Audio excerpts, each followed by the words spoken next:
In the music business, it's the business that keeps the music alive. So let's find out about the music business. Today, we're fortunate to have with us Jo Valentine, a singer and songwriter. I'm Roxanne Janson, and welcome to Music Business Artistry. So, welcome to the show today. We're excited to find out all about being a singer-songwriter in this area and across the country, because you've now spread across the U.S. That's wonderful. Thank you for having me. This is it's great to be here. So tell me how you got started in the music business. Oh, well, it was 8 years ago. I was in Petaluma, California, and I had just moved there, and my then partner kept encouraging me to go to open mics, and I thought my guitar was going to be a little hobby, but I stayed at home and played my guitar, and he kept taking me out to these open mics, and then we'd get there, and he'd be like, "Oh, it's a songwriting contest. Oh, my mistake." Well, well, you know, we should still be here. So why don't you play a song? Play that song you wrote. And so he kind of snuck me into the music business very sneakily, and he always believed in me, and that was kind of I started playing open mics and just going where the music took me, and that's where, Well, I can see why he believed in you. I've been to one of your concerts, and I enjoyed it. Oh, thank you very much. So, starting off in the music business and all, one of the things that you've done is you've helped to support other musicians by having other people in your shows. Yeah. But tell me how you got started doing the shows. How did you do your first show?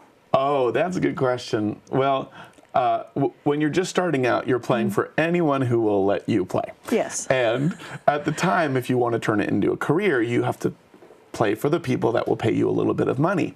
Well, the only people that will pay you a little bit of money are like restaurants or bars where nobody's listening. Yeah. So I am usually when there's someone in there. There you go.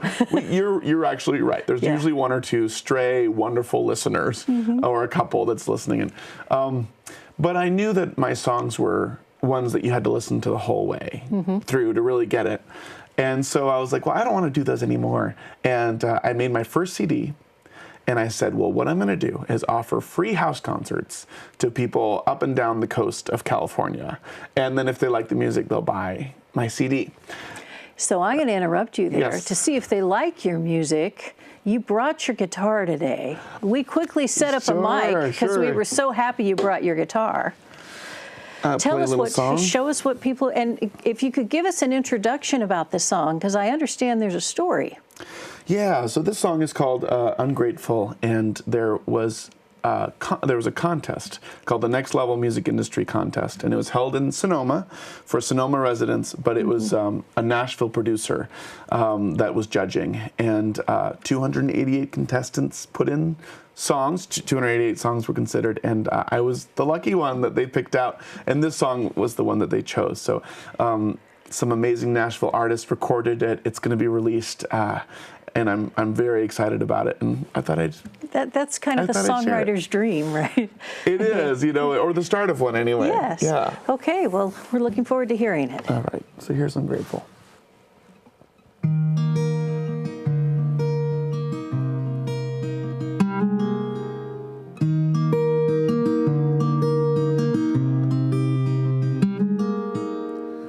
Fire and waves and forests, cinnamon and wind, pain and hope and wonder trapped inside these bones and skin. Beauty all around me that I never stop to find. And I can be so ungrateful. I can be so ungrateful. I can be so ungrateful sometimes.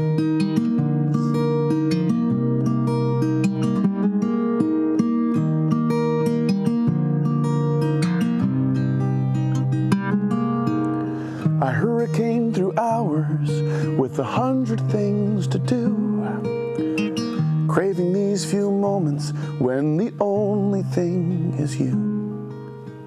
But then a bright screen calls me and I leave you with the wine.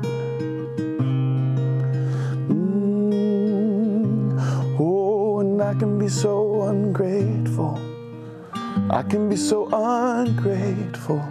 I can be so ungrateful sometimes.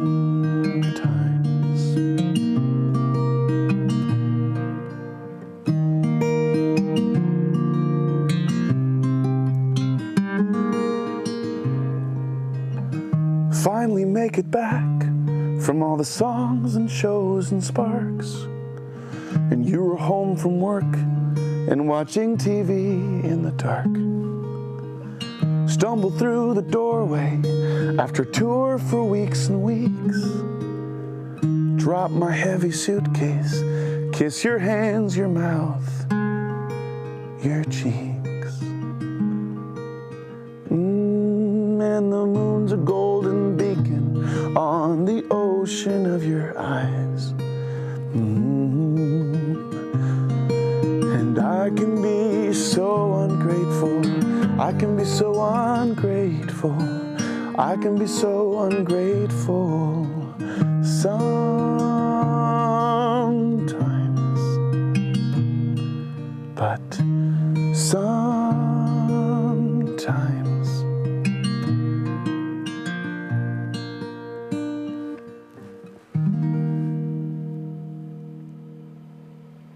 That was great. I want to sit like here that. and clap. Oh, thank you so much. I'm I glad you enjoyed liked that. it. Thanks. Well, I'm pleased that you were able to play that for us today, because quite often on this show, we have people talking and we don't always get the opportunity to hear them perform. So that's wonderful. Now we can envision you in all your spaces. In the concerts, In the concerts and all that. So one of the themes of that song, obviously, is you can be so ungrateful, taking the words straight out of it. You've had a lot of things go on in your life. So being grateful maybe sometimes has been a hard thing to strive for. Yeah. So tell me, I understand you had a problem with fire several years ago. Yeah. Well, not even several years ago. I've lost track of the time already. It was only a couple of years ago. Yeah, about 2 years ago, the fires came through Napa and Sonoma County, and I was one of the many houses that burned up in the fire. I was out in Kansas City, Missouri on tour when we got the call that the fires were getting close, so we couldn't do anything about it. The good news is that we were safe, but the bad news is nothing else was. So we lost everything, and it was the day after I had broken up with my partner. So it was quite a season for me. Yes. and for us. But we stuck together through the transition time of getting clothes from Goodwill and having friends stop by with gear. And I would be driving to a gig and a friend would call me and say, hey, my friend has a music store, you should stop by. And a music store owner had a ukulele all ready to give me so on my nice. way to a gig. It was so beautiful. Sorry, I keep hitting the microphone. Yes. That's all right, I'll get it right, sorry. But it was so wonderful. And really, what I really saw there is you really don't know how many people love you until a disaster happens. And I had friends that had lost things in a fire, and they were messaging me saying, it's the hardest thing you'll ever go through, and prepare to be loved more than you've ever been loved in your entire life. And both of those things were true. So it was the hardest thing, and it was the most necessary thing that could have happened to me, because I think that there were some new chapters I needed to start that I was stalling. And I think if the fire hadn't happened, I probably would have stayed comfortable. So. And you weren't comfortable for a while. No. No. So actually, the first time I heard you play live was at another concert that you did as a fundraiser for folks who were in another fire, it's called the Camp Fire, but it's the one that that wiped out most of Paradise, California, in Butte now County. next to Chico, Butte County. So glad to hear that you were doing concerts for that. Yeah. You know, when the fires hit, the people that helped us the most were our neighbors. And the government agencies were well-intentioned, but oftentimes the bureaucracy would get in the way of us getting the help we needed. And it was the volunteer shelters that we'd walk in and that would have the Target gift cards and just said, hey, here you go. No questions asked. We hope you can recover. That really helped us. So I really wanted neighborhoods to get together and support this recent fire. And I was like, I have a bunch of neighborhoods that I play music in often. I think they would buy tickets to support the fires. And So I put together, and then a bunch of my friends helped me put together 9 different concerts. 9? I didn't realize you'd done that many. So 9 different concerts all over the North and South in South Bay and San Francisco. And the one caveat that all these people agreed to, venues, promoters, other artists, was that 100% of the ticket sales go to the fires, 100%. And so because of that, we were actually able to raise over $65,000 for the fire relief, which was so exciting and felt like I was paying forward a tiny bit of all the help I'd received. So it felt like the right thing. It was great. So I think you earned money for the folks directly, but you also kept it in people's minds so they don't forget. I think that's one of the hard things is when something like this happens, everybody's, upset and helpful at the beginning, but the hardships go on long after the news cameras go away. Yeah, because something shows up politically in the world or something, and it just takes over on mainstream news, and the actual people in need are left in need. Yeah. So the concerts was a way to extend, absolutely, to extend people's consciousness around the issue of the people suffering. And it was so great. Like, we were able to raise money for really specific things, like the San Francisco Gay Men's Chorus and I performed a concert together, and the Paradise High School had burned up. Yes. All their musical instruments, all their band stuff gone. And we raised money specifically for them. Oh, good. And so they were able to get a bunch of their instruments back. And then this other group shows up, and this is what happened every concert. This random donor would come in and donate so much more than we expected. Basically, this other group shows up and says, we're going to match the $7,500 that was raised that night. We're going to match it and donate it towards the undocumented people with all the olive farms near Chico and things like that. All the undocumented people that don't have support. We're going to match that towards those people. So it was so cool to see the support go to specific needs in the area and know it was going to help that need specifically. It was awesome. Yeah, I know people in Paradise and in Chico. So, and I went to school up in Chico. Oh, did you really? Yeah. Oh, yeah. So I was watching carefully the of all the things, right? I mean, there's so many people who lost homes. The high school was burned down, and all this. The first thing that I saw that really made me sad was Honey Run Bridge burned. It's like, oh, but I remember sitting there. Like a nostalgic spot for you. Yeah. Oh man. Yeah, but and it had been there for so many years. But but really, it's the homes and it's the everything else that you've got to worry about for people. So, well, that's great that you're doing that. Yeah, and I feel like music, does one of two things. Well, the bottom line is it brings people together. I mean, I was going to say the other thing is when you're driving in your car by yourself and you hear a song that really touches you, it makes you know you're not alone. But that's another version of bringing people together, of course. Yes. So I think that's really what music is there for, is to let us know we're not alone. And in all these fire relief concerts, I really felt that. I had people messaging me, and it was like, even if the money was going to a different thing, they'd be like, hey, we just lost our home in the fire. And it means so much to know that we're not alone. Yeah. And that's, like you said, just that presence of having that a concert for them. people haven't forgotten and that people was still really care. important to people. It's important to all of us. And it goes on for years. It goes on for years. Oh, we're going to be repairing for 3-4 years, maybe more. At the minimum. At the minimum. And then all the time for the trees to grow and all the everything. Yeah, it's going to be impacting them for many, many years to come. Yeah. Just like it did in Sonoma County. Yeah. And it's still impacting them. So tell me, as you have been playing music, I have heard you've written songs. What do you consider are your influence in music? What kind of music do you feel has crept in or jumped in to your music? Well, one of the most recent quotes that was really funny in the newspapers, they referred to my work as, they referred to me as the love child of Gandhi and Stevie Nicks. Yeah. Okay. Just great. It's so funny. But I think that my influences is musically is all over the place and very much in like kind of the pop folk genre. But I grew up in Baptist hymns, so that melodic instinct is in me of just kind of beautiful, simple melodies. Yes. And then I grew up reading voraciously. And so poetry, the poetry of how to say a line that says the same thing that we're going through, that everyone's gone through for thousands of years, but how to say it in a way that's new enough that it slips through our cracks of defenses and really helps us where we need to be helped. I grew up, I think my reading helped with the poetry.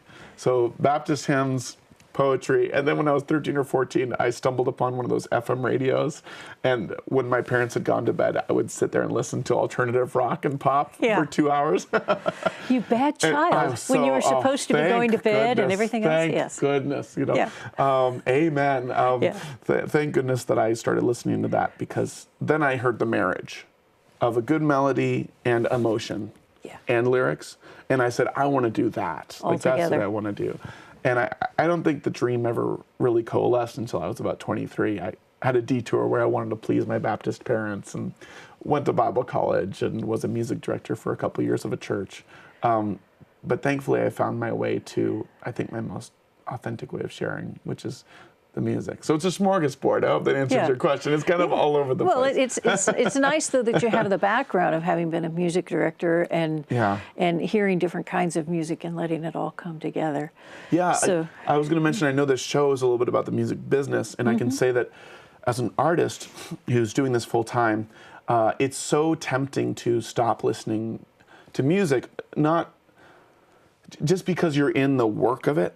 It's like you're in the sausage factory, so you're not as hungry for sausages. You know, you're in the work of it, and sometimes you can lose your love for music. And just recently, last year, I've found it again, and it's the best thing in the world to constantly be like vitamins, just consuming as much music as I can and enjoying as much music as I can has helped and influenced me so much in this last couple years.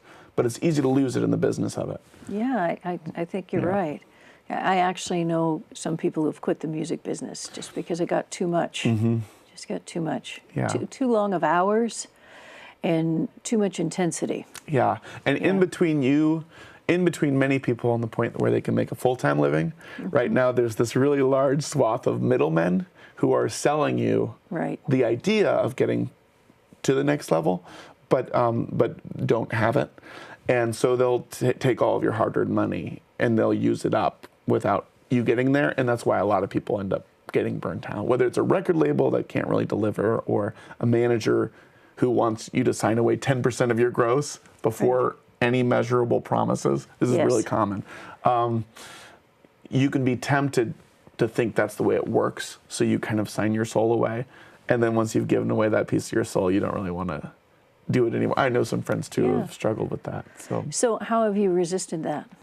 Well, I was lucky that I've always had a really quirky marketing mind. And so I knew that if I could get in front of people that were listening, then I really felt like they'd support my work, and it's turned out to be true. So I started with those free house concerts, and some of my biggest fans to this day are from these free house concerts. And then from there, I got invited to like festivals, and like a progressive, gay-friendly church invited me to perform at their church. And then I was like, oh, that's fun. I might do more of that.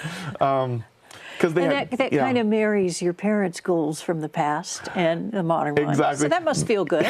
It feels good, although they never say it because they prefer it be an independent Baptist church every time. Yes. Which is, hey, Mom and Dad, I'm performing at one tomorrow. I'm actually going to Greenville, South Carolina, and I'm playing at this First Baptist Church. In Greenville, South Carolina, that was the first Baptist church in Greenville to invite the San Francisco Gay Men's Chorus to perform. So they're delighted to have me, and it's going to be great. That's great. So you're right. It's totally marrying and redeeming all the pieces of my past. That helps you perpetuate it. I mean, it helps make it last longer if you can bring in all the things you love in your life into the same thing. Go ahead. I was just going to say. I knew you were going to do that. Right? You were like, you're going to elbow that guitar, and you were so right.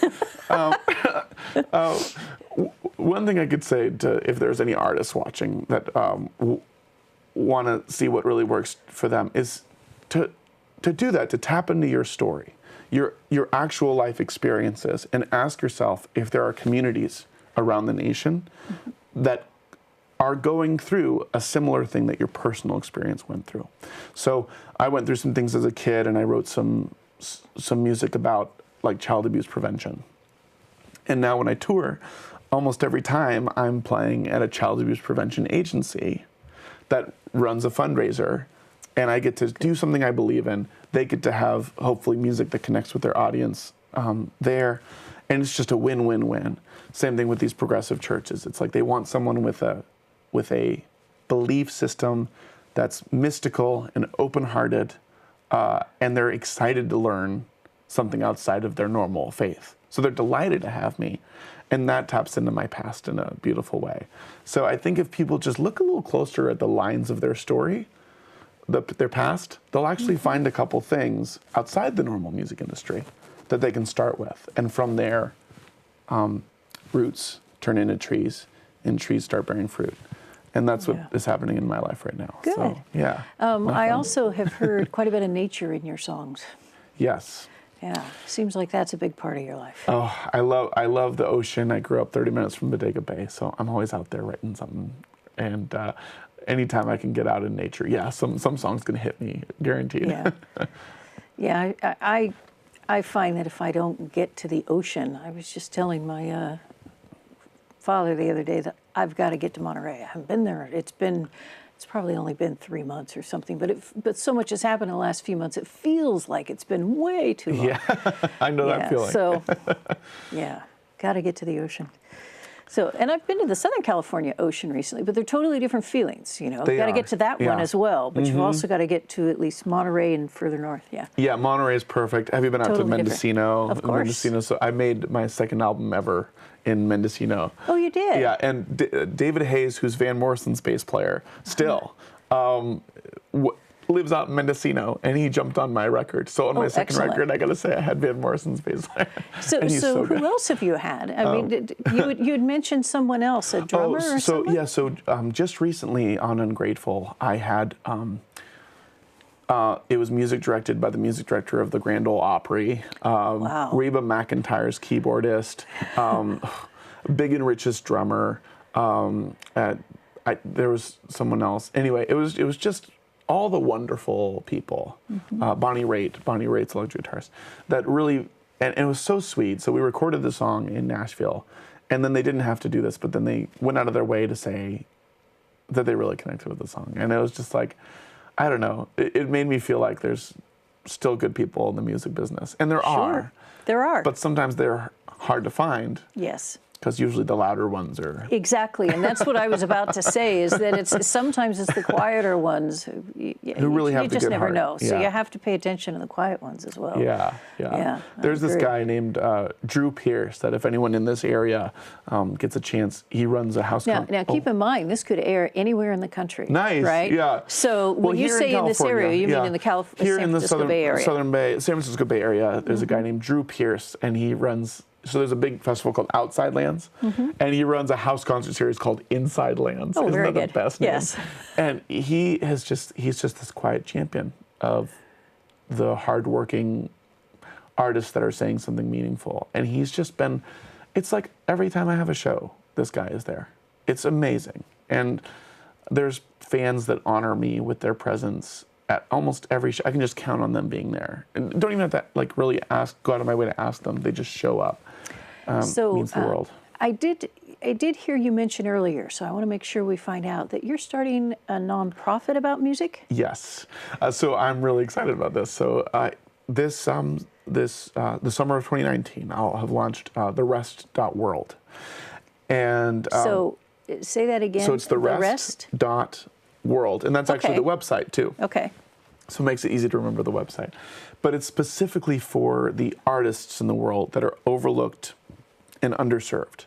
And that can be for any reason. So it's not about just race or just sexuality or it's about the people that fly just under the radar. Some of whom just don't know how to market themselves. Exactly. It's about a waiter in Idaho who writes better songs than any of us, but has been burned by the music industry. Yeah. That's what this is for. Okay. And the reason for the nonprofit is to raise money from talented and believing churches, individuals, and large business sponsors. And thankfully, I have the kind of gumption that I think we're going to be able to do that. And yeah, I think you do. and then we're going to take that money, though, and we're going to just funnel it straight to the people that are willing to work on their art and have art that deserves to be heard in the world, that aren't served properly. And literally, I already have like 10 people in mind. Like, we're going to call them up and we're going to say, hey, we believe in you. We have $5,000 worth of things to offer you. Yeah. You know? I have certainly found that some of the best musicians can hear real well, and they're the most self-critical, right? So right. They need someone else to believe in them. I have talked. Someone just pops into my mind right now, specifically, who has a tremendous voice, and great musical talent, understands theory, understands everything about it. But she says, "Well, yeah, but I'm not as good at, I'm not that great." And I'm sitting there going, you're better than almost anybody out there. But of course, sometimes they just need some confidence. They need someone to tell them that they're good. Yeah, and someone else to do the marketing. But right. you don't generally get that. You've got to learn to do your own marketing. You do, and I hope what we'll do is teach a person to fish. The whole saying, teach a person to fish, and not just give them fish. So I hope a lot of that is going to be actually sitting them down and having, hey, we have a 5-day retreat, and then, oh, surprise, it's actually a career crafting. We're going to do a couple days on career crafting, and here's how to make money with your work. And I'm really excited about it. That's great. I think it's going to go really well, and so we'll see. Yeah, I think that's fantastic. I think that's what a lot of people need, and it's nice to see you passing that along. So you're passing along things with your, doing concerts for other fire folks who've been in a fire. I know a lot of people hate the word victim, so I stop myself real fast. But it's helping other people who've been in a fire, but you're also helping other musicians who maybe don't understand or don't have the confidence to market the way. Yeah, and I get so much more energy out of talking about other people's art than everybody mine. does, and everybody does. It makes it much easier. I think that's the 100%. case, and so that's why it's nice to work together with people. Yeah. So, well, I wish we could hear a lot more about what's coming up in your life, but we're running out of time. So I just wanted to thank you again for coming on the show tonight. And I know you got to run off to a gig, so I'm going to let you go. Thank you for having me. Thank you very much. Oh, this was so Looking great. forward to it.